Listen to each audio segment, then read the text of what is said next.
للہ رب العالمین والعاقبۃ للمتقین والصلاۃ والسلام علی سید الانبیاء والمرسلین والصلاۃ والسلام علی آباء سید الانبیاء والمرسلین والصلاۃ والسلام علی امہات سید الانبیاء والمرسلین والصلاۃ والسلام علی اعمام سید الانبیاء والمرسلین لا سیمن افضل البشر بعد الانبیاء بالقول الغالب خیر الناصرین سیدنا ابو طالب علیہ الصلاۃ والسلام وعلی آلہ واصحابہ واہل بیتہ وعطرتہ وعشیرتہ اجمعین اما بعد فاعوذ باللہ من الشیطان الرجیم بسم اللہ الرحمن الرحیم یا ایہا الذین آمنوا اجتنبوا کثیرا من الظن ان بعض الظن اسم ولا تجسسوا ولا یغتب بعضکم بعضا ایحب احدکم ان یأکل لحم اخیہ میتا فکرہتموہ واتقوا اللہ ان اللہ تواب الرحیم صدق اللہ مولانا العظیم وبلغنا رسولہ النبی العظیم رؤوف الرحیم ان اللہ وملائکتہ یصلون علی النبی یا ایہا الذین آمنوا صلوا علیہ وسلموا تسلیما اللہم صل علی سیدنا مولانا محمد وعلی آل سیدنا مولانا محمد کما صلیت علی ابراہیم وعلی آل ابراہیم انک حمید مجید اللہم بارک علی محمد وعلی آل محمد کما بارکت علی ابراہیم وعلی آل ابراہیم انک حمید مجید الصلاۃ والسلام علیک یا سیدی یا رسول اللہ وعلی آلک واصحابک یا سیدی یا خیر خلق اللہ۔ حمد و صلاۃ کے بعد حاضرین و ناظرین بحمد اللہ تعالی ہماری سلسلہ وار گفتگو سورہ حجرات کی آیات کی روشنی میں مطالعہ قرآن ہے، تو بحمد اللہ تعالی آج ہم ان نشستوں میں 9ویں نشست کی طرف جا رہے ہیں۔ گفتگو تھی کہ اخوت اور بھائی چارہ یہ اہم کتنا ہے اور اس کو جوڑنے کے عناصر کیا ہیں اور توڑنے کے عناصر کیا ہیں، تو اس پر سیر حاصل بحث ہو چکی، مزید کچھ باتیں ہم کریں گے، لیکن جس دور میں امت اخوت کی حرمت میں گزری ہے یا آگے گزرے گی، تو اس اخوت کو اللہ کی رحمت سمجھنا، اللہ کا فضل و احسان سمجھنا اور اللہ کی مشیت کا نور سمجھنا۔ خدا کرے کہ وہ دن ہم سب کو دیکھنے نصیب ہو جائیں کہ امت مسلمہ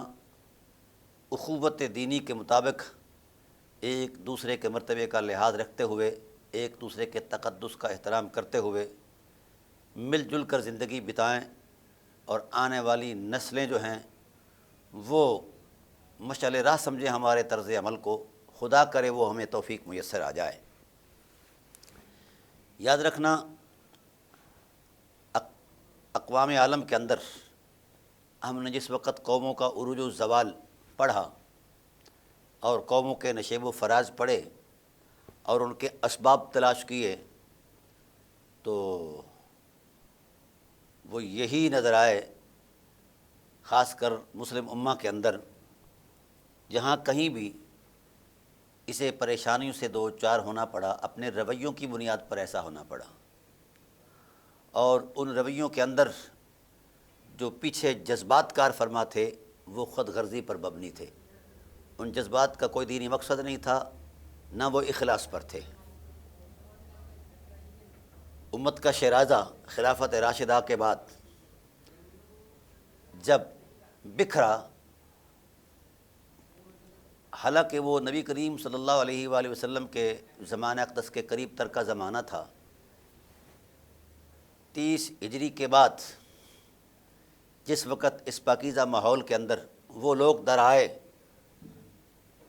جنہوں نے اس ماحول کو احترام کی نظر سے کبھی نہیں دیکھا، تو انہوں نے اس جوڑ توڑ میں امت کے ساتھ وہ کھیل کھیلا کہ امت آج تک اس نحوست کا خمیازہ بھگت رہی ہے۔ اور پھر اس پر ظلم یہ ہے مزید کہ ہم ایسے لوگوں کو تکریم دے رہے ہیں اس تصور میں جنہوں نے امت کا جو ٹائٹل تھا امت سے چھینا ہے، اور جو امت کا ایک پولیٹیکل سسٹم تھا، سیاسی نظام تھا، اس نظام کو طے و بالا کیا ہے۔ اور اس کے پیچھے جو جذبات کار فرما تھے،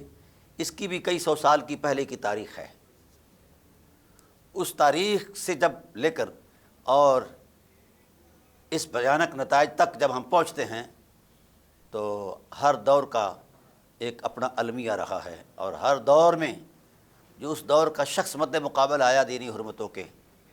اس کے سامنے اقتدار کے علاوہ اور کوئی جذبات کار فرما نہیں تھے۔ لیکن اسلامی حرمت ایک اپنا تقدس رکھتی ہے، اسلامی ماحول ایک اپنی شناخت رکھتا ہے، اور اسلامی احوال جو ہیں ان کے ایک اپنے معاملات ہیں۔ تو اس حوالے سے جب اس مقدس ماحول کے اندر درار پڑی تو اس کا پس منظر بھی وہی جذبات تھے، یا تو خاندانی عصبیت تھی، یا خاندانی عصبیت کے ساتھ ساتھ اقتدار کی خواہش تھی۔ یہ بڑی ننگی سی بات ہے، اور اس میں کوئی دو رائے نہیں۔ یہ الگ بات ہے کہ بعض لوگوں نے مٹی پاؤ والی پالیسی کو سامنے رکھا اور امت کو کئی طرح کے وہ تصورات دیے جن کی دین میں بنیادی کوئی نہیں ہے، اور اس سارے جوڑ توڑ کو اجتہاد کے مقدس کے ٹائٹل پر پیش کیا۔ اجتہاد علمی مرتبہ ہے، اور صاحبان علم و عرفان کا کام ہے، یا حاکم وقت کا کام ہے۔ منتخب حاکم وقت جو ہے وہ نصوص کی روشنی میں چل رہا ہے، اور مد مقابل جو ہے جس کو اجتہاد کا حق ہی نہیں، جو سسٹم نصوص کی روشنی میں چل رہا ہے اور اس کی قوت میں نصوص موجود ہیں، بھئی نصوص کے ہوتے ہوئے تو اجتہاد کا وجود ہی غلط ہے۔ جب نصوص موجود ہیں اور وہ قوتیں موجود ہیں، وہ حرمتیں موجود ہیں، وہ پاکیزہ طرز زندگی موجود ہے، پیچھے اسوہ رسول کی حرمت موجود ہے، قرآن کی آیات موجود ہیں، اس کے ہوتے ہوئے پھر اجتہاد، یہ خونی اجتہاد تو ہو سکتا ہے، دینی اجتہاد نہیں ہے۔ تاہم میں اس سے آگے مزید کیا کہوں، ہمارے مکتبہ فکر کے احباب نے اس میں جوڑ توڑ کی، کچھ لوگوں نے کوشش کی، لیکن دیانتدار علماء، تحقیق سے تعلق رکھنے والے علماء، علم اور دین سے وابستہ علماء، انہوں نے ہر دور میں حق گوئی کا اپنا حق ادا کیا ہے، اور انہوں نے واضح لکھا ہے اور کہا ہے ہر تاریخ کے ہر دور میں۔ ہاں کچھ دور کے کچھ لوگ آئے ہیں، ٹائٹل انہوں نے ہمارا استعمال کیا، لیکن کام اپنا نکالا، لیکن ان کو ملا کچھ نہیں، نہ پذیرائی ملی ہے، نہ ان کی اس بات کا کوئی اعتماد کیا جاتا ہے۔ تاہم جرم ہر دور میں جرم ہی ہوتا ہے، ایسا نہیں کہ آج سے 100 سال جو جس جرم کا ارتکاب ہوا ہے، اس ارتکاب کے بعد چونکہ وہ پہلے لوگ تھے لہذا اس کو جرم نہ کہا جائے، یہ کون سی شریعت ہے؟ اصحاب رسول علیہم الرضوان سے بڑی مقدس جماعت کائنات میں کوئی نہیں ہے، لیکن اصحاب رسول سے بھی اگر کہیں سہون کسی امر کا ارتکاب ہوا ہے تو ان کو اس ٹائٹل میں سزا دی گئی ہے، اس پر حد جاری کی گئی ہے۔ یہ شریعت کا ایک منصفانہ اور عظمت مآب ایک اقدام ہے کہ شریعت شخصیت نہیں دیکھتی، رویوں پر فیصلہ دیتی ہے۔ یہ تو وہی تصور ہے ہمارے ہاں جو سرکار دو عالم صلی اللہ علیہ وسلم جس کی نشاندہی فرما چکے کہ پہلی اقوام کیوں تباہ ہوئیں؟ اس لیے تباہ ہوئیں کہ ان میں سے جو بڑا آدمی جرم کا ارتکاب کرتا اس کے لیے ان آیات اور روایات کا تصور کچھ اور ہوتا، اور انہیں ڈھانپ لیا جاتا آیتوں اور روایتوں میں کہ یہ جرم نہیں ہے، اور جو کوئی غریب آدمی پھنس جاتا تو اس پر حدود نافذ ہو جاتی۔ تو سرکار دو عالم صلی اللہ علیہ وسلم نے اس غیر منصفانہ روش کا خاتمہ کیا، فرمایا میرے اسلام کے مزاج میں یہ چیز نہیں ہے، زید عمر بکر جو بھی آئے گا جس حوالے سے آئے گا اسلام اور شریعت اس کے ساتھ اسی انداز میں مخاطب ہوں گے۔ تو یہ کون سا طریقہ کار ہے، یہ کون سی جہت فکر ہے کہ آج اگر آدمی کو جرم کا ارتکاب کرتا ہے تو اس کے جرم کے ٹائٹل میں اسے مشخص کیا جاتا ہے، اور آج سے 1000 سال پہلے اگر اسی جرم سے کوئی اور گزرا ہے تو کہا جاتا ہے کہ نہیں یہ ادب کے خلاف ہے۔ ادب کے خلاف نہیں، شریعت کے خلاف ہے کہ جرم کو جرم نہ کہا جائے، زیادتی کو زیادتی نہ کہا جائے، ظلم کو ظلم نہ کہا جائے، اور شرارت کو شرارت نہ کہا جائے، وہ کرنے والا خواہ کوئی ہو۔ تو نبوی تصور دین کے اندر اس طرح کی چاپلوسی نہیں ہے، وہ حقائق ہیں اور وہ شرافتیں ہیں جن کے پیچھے اللہ کی نصوص بھی موجود ہیں، نبوت کی نصوص بھی موجود ہیں۔ اس میں کسی رائے کی کوئی ضرورت نہیں ہے، اور نہ کوئی رائے دے سکتا ہے، نہ کسی کی رائے قبول ہے۔ ہمارے مقتدر علماء جن پر امت اعتماد کرتی ہے، جس وقت انہوں نے اجتہاد کے شرائط وضع کیے اور پھر اجتہاد کی ضرورت کا تصور دیا اور اجتہاد کی اہمیت کو اجاگر کیا، تو ان میں جو خطوط انہوں نے قائم کیے،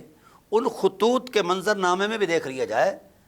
تو 1,14,000 آدمیوں کا قتل اجتہاد نہیں بنتا، فساد بنتا ہے۔ یہ الگ بات ہے کہ آج اس فساد کو ایک نئے رنگ کا برقع پہنایا جا رہا ہے، تو کبھی حقیقت بھی چھپا کرتی ہے۔ تو ناظرین کرام، اخوت اور بھائی چارہ، میں حیران ہوں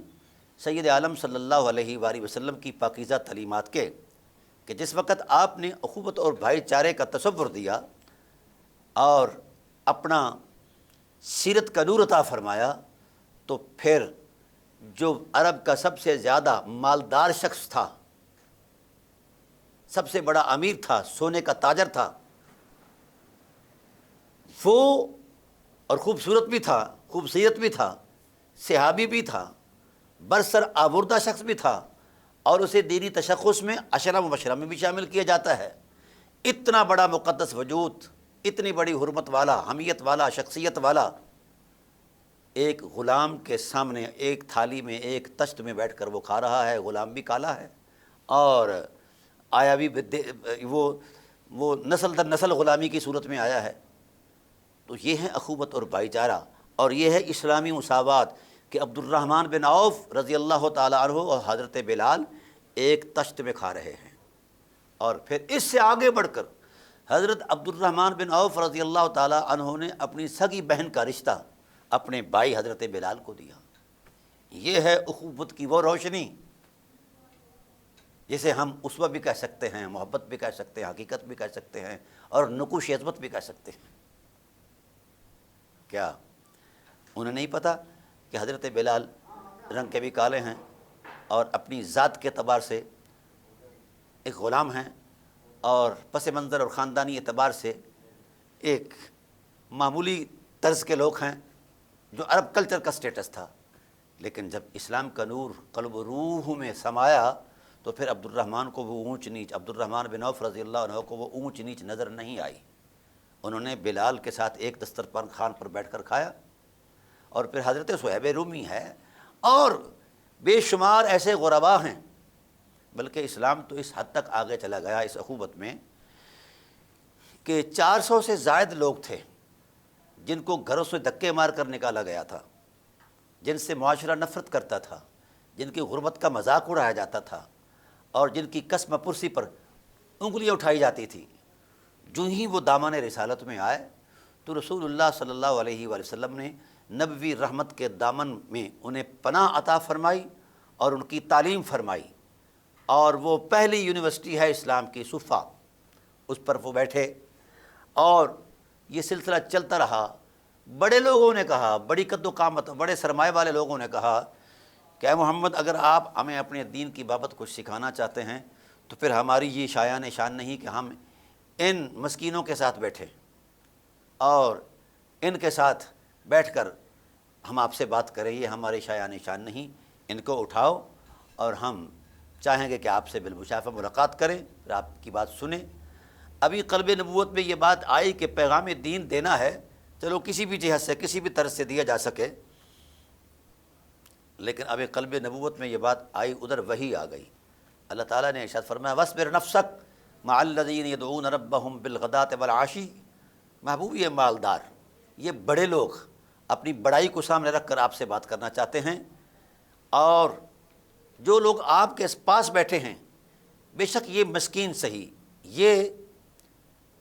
غریب صحیح، نادار صحیح، مگر اے حبیب میں خدا ہوں، میں نے ان کے دل کے اندر تیرے پیار کی روشنی دیکھی ہے، اپنے ذکر اور اپنی طرف میری طرف ان کی رغبت دیکھی ہے میں نے۔ میرے حبیب یدعون ربہم بالغداۃ والعشی، ان کے صبح و شام کا وظیفہ،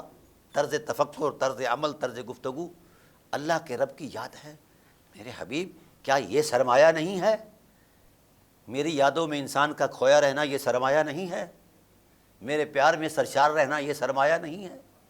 وہ چند کوڑیاں جو سرمایہ کی محسوس ہوتی ہیں وہ کہاں، اور میرے پیار کا سرمایہ کہاں؟ یدعون ربہم بالغداۃ والعشی۔ حبیب آپ سوچ رہے ہیں کہ میں نے پیغام دینا ہے، فمن شاء فلیؤمن ومن شاء فلیکفر۔ اب اپنی نبوی غیرت سے للکار کر کہہ دے جس نے بیٹھنا ہے اسی صف میں بیٹھے جہاں میرے مسکین غلام بیٹھے ہیں، غریب بیٹھے ہیں، اور جس نے نہیں بیٹھنا بھاگ جائے۔ نہ خدا کو ان کی ضرورت ہے، نہ مصطفیٰ کو ان کی ضرورت ہے۔ وَاصْبِرْ نَفْسَكَ مَعَ الَّذِينَ يَدْعُونَ رَبَّهُمْ بِالْغَدَاةِ وَالْعَشِيِّ۔ اے حبیب خود کو ان مسکینوں کے ساتھ روک کے رکھیے۔ اے اللہ کتنی دیر؟ فرمایا وَلَا تَعْدُ عَيْنَاكَ عَنْهُمْ، جب تک آپ کی زندگی کی حرمت موجود ہے،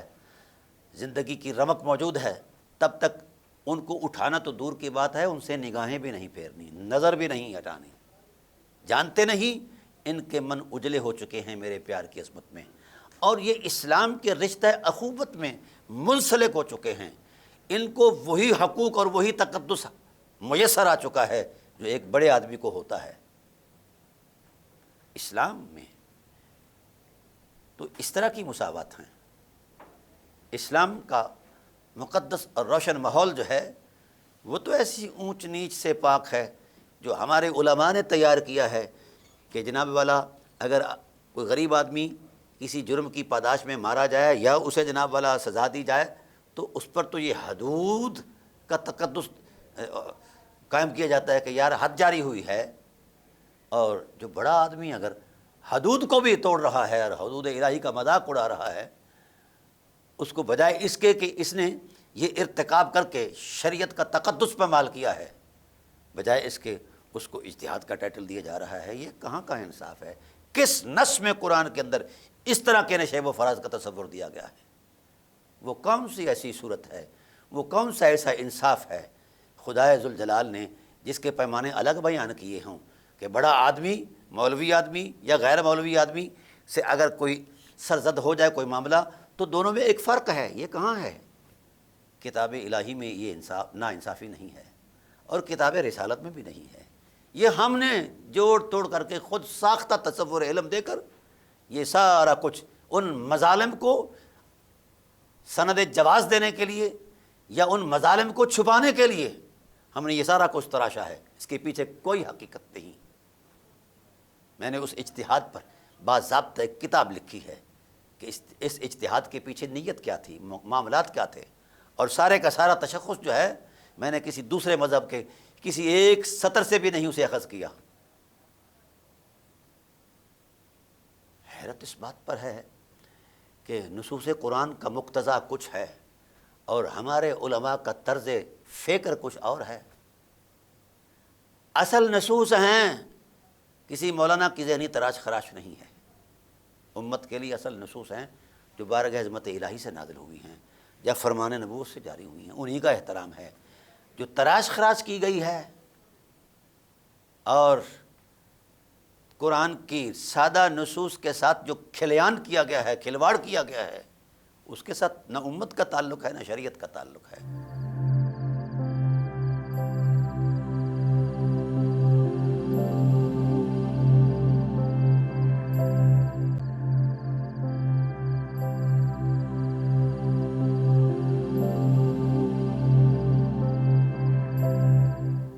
تاہم میں عرض کرنا چاہتا ہوں کہ اخوت اتنی بڑی عظمت والی چیز ہے، اتنا بڑا مقدس مقام ہے کہ امت اگر اس سے آشنا ہو جائے اور اس میں اتر جائے تو اللہ اس امت کو اپنی حفاظت کے نور میں لے لے گا، ان کی دنیا بھی سنوار دے گا اور آخرت بھی سنوار دے گا۔ نبی کریم صلی اللہ علیہ وآلہ وسلم وضو فرما رہے ہیں، انصار و مہاجرین بیٹھے ہیں، اور اس دوران کچھ شاعر آئے، بے دین قسم کے شعراء یہود کے۔ چونکہ اوس اور خزرج کی جو ایک پرانی رقابت تھی صدیوں کی، وہ ایک تاریخ تھی، طرفین سے کئی آدمیوں کا قتل جو ہے وہ ہو چکا تھا، تو ظاہر ہے انسانی خون کے اندر جذبہ انتقام بھی تھا، لیکن رسول اللہ صلی اللہ علیہ وآلہ وسلم کی تشریف آوری کے بعد وہ سارے کے سارے بت پاش پاش کر دیے گئے، اور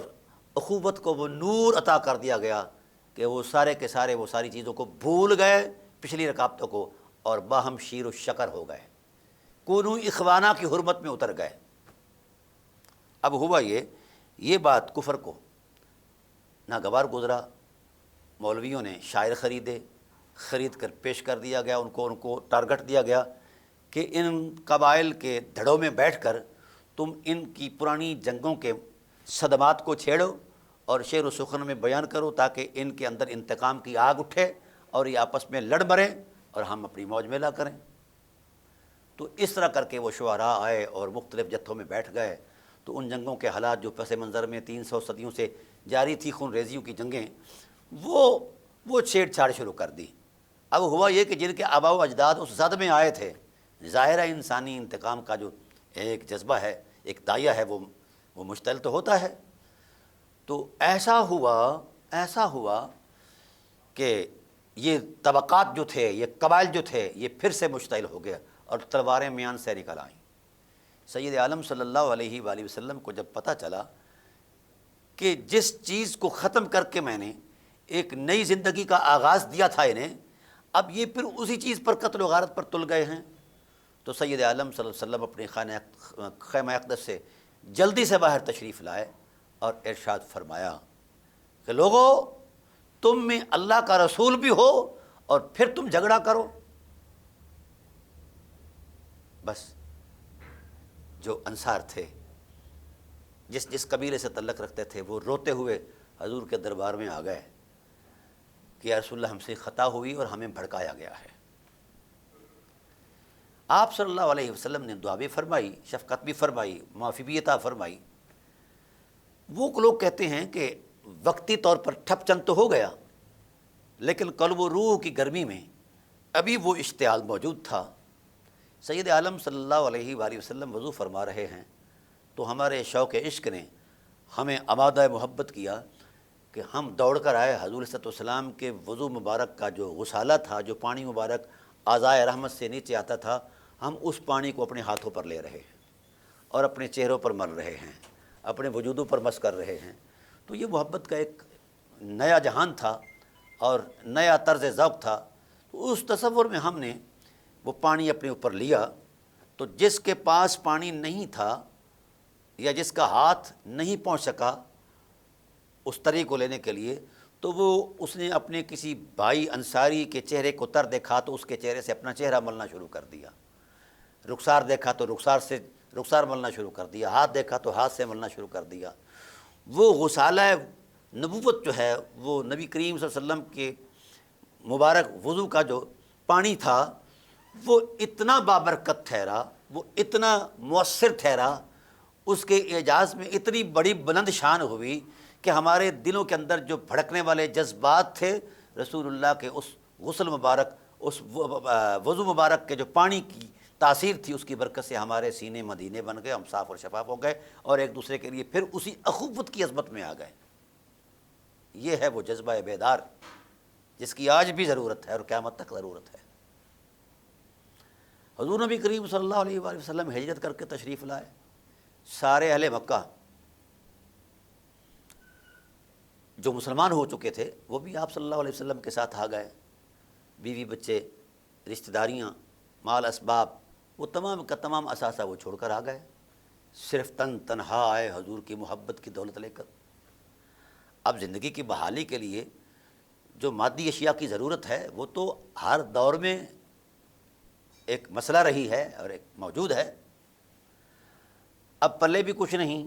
اور پیچھے سے کچھ لا بھی نہیں سکتے. تو سید عالم صلی اللہ علیہ وآلہ وسلم نے انصار سے کہا، انصار میرا پیار تمہاری وفا کا امتحان لینا چاہتا ہے، تقاضا چاہتا ہے کہ تم اپنے مہاجر بھائیوں کے ساتھ اخوت قائم کرو. اسے ہم علمی زبان میں مواخات بھی کہتے ہیں، بھائی چارہ. انہوں نے کہا یا رسول اللہ ہم حاضر ہیں. اب عجیب اتفاق یہ ہے کہ مدینہ کے لوگ جو ہیں وہ اکثر کاشتکار ہیں، اور مکہ کے جو لوگ ہیں یہ اکثر تاجر ہیں. مکہ کی سنگلاخ زمین پر تو کاشتکاری کا تصور ہی کوئی نہیں تھا، امکان ہی نہیں تھا. مدینہ کی جو کلٹیویٹڈ زمینیں تھیں، جو نرم گداز زمینیں تھے، وہاں لوگوں کی کاشتکاری اور زندگی کا سارا تانا بانا چلتا تھا. اب اس کے علاوہ کوئی مزید ایسا وہاں کوئی انڈسٹری نہیں تھی، صنعت کاری نہیں تھی اور کچھ نہیں تھا. یہی سادہ زندگی کے سادے ماحول میں یہ سادہ چیزیں تھیں. تو اصحاب رسول انصار نے کہا ہاں یا رسول اللہ فرما دیجیے. تو اس مواخات میں جو ایثار نظر آیا، یہ ایک بنیادی حقیقت عرض کر رہا ہے فقیر. مواخات کی بحالی کے لیے ایثار ضروری ہے، قربانی ضروری ہے. قرب ملتا ہی قربانی سے ہے. میں قربان جاؤں ان انصار کی اس ایثار کی عظمت پر جنہوں نے حد فکر کو بھی عبور کر لیا. جس انصاری کے پاس 2 بیویاں تھیں، اس نے ایک بیوی کو طلاق دے کے اپنے مہاجر بھائی کا گھر بسایا. اس میں بھی اس طرح بھی کوئی کائنات میں کرتا ہے؟ یہ ہے صحابہ کا باہمی ماحول اور صحابیت کی حرمت کا تسلسل. کون سی نظر لگی اس مقدس ماحول کو کہ وہ سب کچھ ٹوٹ پھوٹ گیا، تلواریں ایک دوسرے کے مد مقابل آ گئیں؟ یہ کیوں ہوا؟ یہ اس لیے ہوا کہ ان میں وہ لوگ آ گئے جن لوگوں نے اسلام کی پہلے ہی مخالفت کی تھی. بہرحال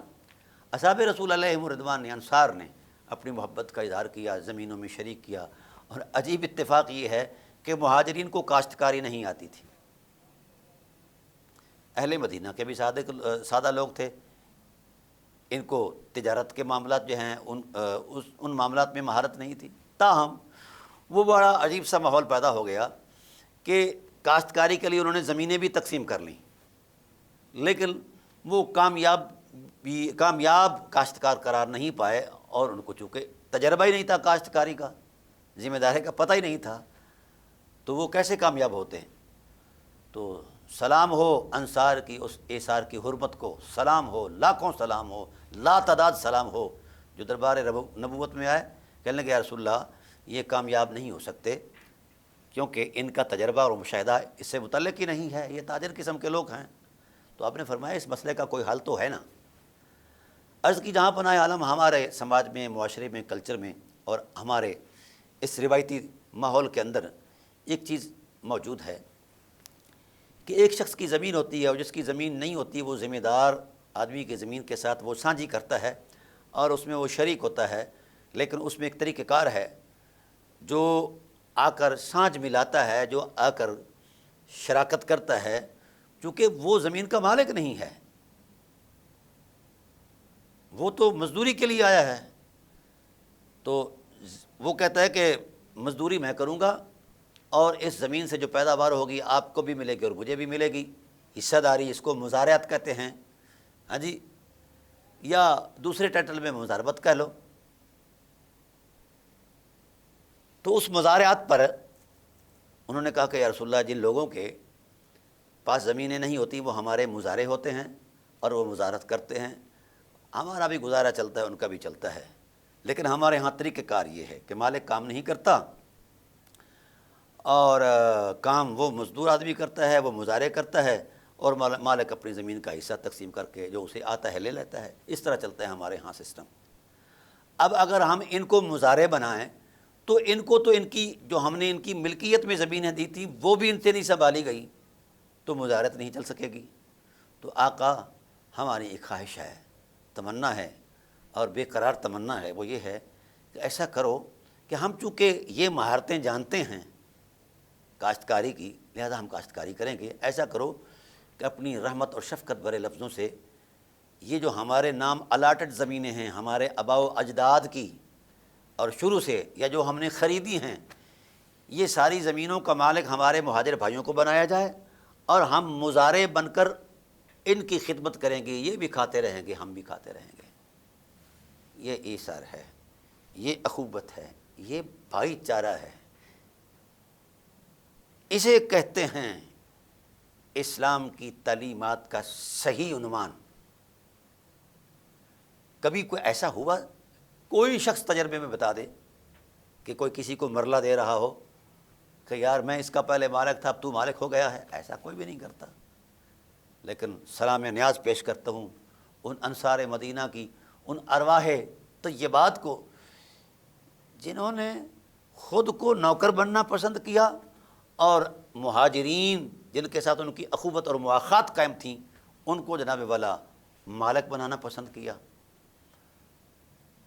تو بظاہر عادت، ضابطہ، نظام، معاشرت اور تمدنی اعتبار سے یہ چیز بڑی عجیب تھی، لیکن سید عالم صلی اللہ علیہ وآلہ وسلم نے مسکرا کر فرمایا، انصار تم نے خدا کی رحمت کو لوٹ لیا ہے۔ یار اس حد تک آگے آگے ہو کہ اپنی ملکیت سے اپنی زمینیں نکال کر اپنے مہاجر بھائیوں کی ملکیت میں دے رہے ہو اور خود ان کی نوکری کے لیے تیار ہو گئے ہو۔ ناظرین کرام، ایک یہ اسلام تھا جو ان آیات کا پہلا معنی بنا، پہلا مصداق بنا اور پہلا حوالہ بنا۔ اسی لیے اللہ تعالیٰ کی ذات نے ارشاد فرمایا اس اخوت سے اوپر کوئی گرہ ہی نہیں ہے اور کوئی ایسا مقام ہی نہیں ہے۔ اللہ اکبر، اللہ اکبر۔ اس ایثار کو دیکھ کر حیرت ہو جاتی ہے، عقل کو پسینہ آ جاتا ہے کہ اتنا بڑا ایثار یار، کہ خود مالکان زمین نے کہا کہ ہم نوکری کریں گے، ہم ان کی غلامی کریں گے، مزارعات کریں گے، تو ان کو یہ عطا کر دیا جائے یہ زمینیں۔ بہرحال مقصد یہ ہے کہ یہ جو اخوت ہے، بھائی چارہ ہے، مواخات ہیں، یہ کچھ چھوٹا موٹا پیمانہ نہیں ہے، زندگی کی بہت بڑی عظمت ہے۔ اور جب تک یہ تسلسل جاری رہا، نہ کوئی انصار کو فتح کر پایا، نہ کوئی مہاجرین کو فتح کر پایا، بلکہ اس گٹھ جوڑ نے، اس اخوت نے وہ ایک نظم زندگی دیا کہ اس کی طاقت اتنی بڑھی کہ اسلام کا حدود اربع پھیلتا گیا، ہزاروں میل کی مسافت پر اسلام پھیل گیا۔ اور وہ جو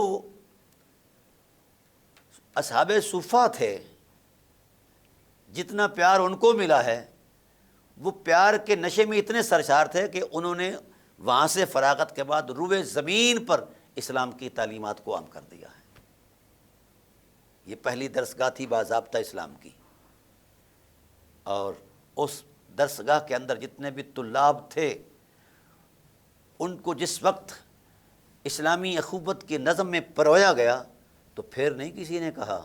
کہ یہ چھوٹا آدمی ہے، بڑا آدمی ہے، اس نے ایک تہمت پہنا ہوا ہے، یہ مسکین ہے، فلاں فلاں فلاں، نہیں۔ ان کو وہ عزت دی لوگوں نے، انصار مدینہ نے بھی عزت دی، مہاجرین نے بھی عزت دی، کہ انہوں نے خود کو کبھی پردیسی محسوس ہی نہیں کیا، بلکہ وہ ساری زندگی اسلام کے فروغ کے لیے اپنا کردار دیتے رہے۔ تو ناظرین کرام، یہ اخوت جو ہے یہ ہر اس فاصلے کو مٹا دیتی ہے جو ہم نے اپنے خیال میں تراشا ہوا ہے۔ کبھی رنگ کا فاصلہ، کبھی نسل کا، کبھی علاقے کا، کبھی جغرافیے کا، اور کبھی قوم کا، کبھی نسل کا، کبھی قبائلی عصبیت، یہ سارے بت ہیں، ان کی کوئی حقیقت نہیں انسانی سماج اور معاشرت کے اندر۔ انسانی سماج اور معاشرت کی ترقی صرف اور صرف اخوت میں ہے۔ لیکن کاش ہم لوگ اس محبت کی عظمت میں اپنے آپ کو پیش کریں۔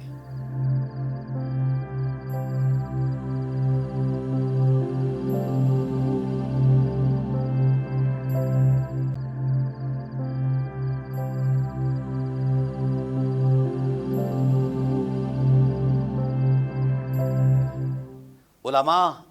اپنے ماحول میں اخوت اور بھائی چارے کو فروغ دیں، سیاستدان اپنے ماحول میں اخوت اور بھائی چارے کو فروغ دیں، لیکن ہوتا کیا ہے، میں پہلے بھی عرض کر چکا ہوں کہ ہم تو لفظوں کا ایثار نہیں کر سکتے، جیب سے کیا ایثار کریں گے؟ لفظوں کا ایثار یہ ہے کہ میں اگر کسی شخص کی خوبی کو بیان نہیں کرتا تو کم از کم اس کی زبان، کم از کم اپنی زبان کو اس کی خامیوں کو بیان کرنے سے تو روک لوں، اس کی غیبت سے تو روکوں، اور اپنے ذہن کو، اپنے خیال کو، اپنے گمان کو بد ظنی سے تو روکوں۔ تو قرآن کریم نے اسی چیز کا اشارہ دیا ہے، یا ایھا الذین آمنوا اجتنبوا کثیرا من الظن، اے لوگو بدگمانی سے بچو، بدگمانی سے بچو، ان بعض الظن اثم، یہ تو گناہ ہے۔ بعض گمان جو ہوتے ہیں یہ گناہ کا تصور دیتے ہیں اور گناہ تک لے جاتے ہیں، اور گناہ ہے یہ۔ ان بعض الظن اثم ولا تجسسوا، اور پھر یہ بھی فرمایا کہ ولا تجسسوا، جاسوسی نہ کرو، تم ایک دوسرے کی پگڑی نہ اچھالو اور ان کے معائب پر جستجو نہ کرو۔ خدا بھی تو ہے جو پوری مخلوق کے معائب پر پردہ ڈالے ہوئے ہے، اور تم خدائے ذوالجلال کی رحمت کے اس ماحول کو عبور کر کے آگے جانا چاہتے ہو۔ ولا تجسسوا ولا یغتب بعضکم بعضا، اور تمہاری یہ بھی ذمہ داری ہے کہ تم اپنے بھائی کی غیبت بھی نہ کرو۔ یہ سارے وہ معاملات ہیں، یہ سارے وہ معاملات ہیں، یعنی بدگمانی، جاسوسی، اور آج کل تو ہم نے یہ بنایا ہوا ہے نا، سارا سسٹم بنایا ہوا ہے جاسوسی کا ہم نے جناب والا، ایک دوسرے کے عیب نہ بھی ہوں تو تراش لیتے ہیں، تو ان سے معاشرے نہیں چلتے۔ اگر اس طرح کی جاسوسی شروع ہو جائے، بدگمانی شروع ہو جائے، غیبت شروع ہو جائے، اور جناب والا طنز و مزاح شروع ہو جائے، اور الزام تراشی شروع ہو جائے، اور برے القاب شروع ہو جائیں، اور مذاق شروع ہو جائے، اور حرمتوں کی پامالی شروع ہو جائے، تو پھر معاشرے آگے چلتے ہیں؟ نہیں، تباہ ہو جاتے ہیں، برباد ہو جاتے ہیں۔ اسی لیے خدائے ذوالجلال نے ارشاد فرمایا کہ یہ جو عوامل ہیں جس سے اخوت اور بھائی چارہ ٹوٹ جاتا ہے، تباہ ہو جاتا ہے، وہ اتنا بڑا جرم ہے کہ ایحب احدکم ان یأکل لحم اخیہ میتا، یہ اس طرح ہے کہ جس طرح کوئی مرے ہوئے بھائی کا جو گوشت ہے وہ کتے کی طرح نوچ رہا ہے۔ کیا کوئی پسند کرتا ہے تم میں سے ایسا؟ یہ اللہ نے فرمایا کہ وہ اپنے بھائی کا، مرے ہوئے بھائی کا گوشت کھائے۔ فَكَرِهْتُمُوهُ، اس سے بچ جاؤ، اس سے بچ جاؤ۔ وَاتَّقُوا اللَّهَ إِنَّ اللَّهَ تَوَّابٌ رَحِيمٌ، اللہ سے ڈرو، یقیناً اللہ تعالیٰ بہت زیادہ توبہ قبول فرمانے والا ہے اور بہت زیادہ رحم فرمانے والا ہے۔ ناظرین کرام، یہ بات ذہن میں رکھی جائے، یہ جن چیزوں کا تسلسل بیان کیا گیا ہے کہ کسی قوم کا مذاق اڑانا، اور کسی پر الزام تراشی کرنا، تانا زنی کرنا، اور بدگمانی کرنا، اور اس کی جاسوسی کرنا، اس کی غیبت کرنا، یہ کبائر گناہ سے بھی بڑے کبیرہ ہیں، کیونکہ اس سے معاشرت تباہ ہو جاتی ہے، اخوت دفن ہو جاتی ہے، انسان کی زندگی آگے نہیں چل سکتی۔ اس وقت اگر مسلم امہ اپنی معاشرت اور اپنی وحدت کو تقویت میں دیکھنا چاہتی ہے، قوت میں دیکھنا چاہتی ہے، تو پھر ان جرائم سے، ان معائب سے، ان وحشت ناک نظریوں سے، ان شیطانی احساسوں سے خود کو یکسر ہٹا لیں، اور ایک اخوت میں، ایک بھائی چارے میں اتنا آگے چلے آئیں کہ وسوسہ انداز کے لیے گنجائش بھی نہ چھوڑیں کہ کوئی وسوسہ اندازی کر کے مسلم امہ، پاکستانی قوم کی وحدت کو الگ کر سکے۔ اس لیے ناظرین کرام، میں اختتام کی طرف بڑھ رہا ہوں۔ اگر یہ چیزیں عیب نہ ہوتی تو خدائے ذوالجلال ان کی مذمت بیان نہ کرتے ہیں۔ یہ بھی رویے، اور دوسری طرف وہ بھی رویے ہیں،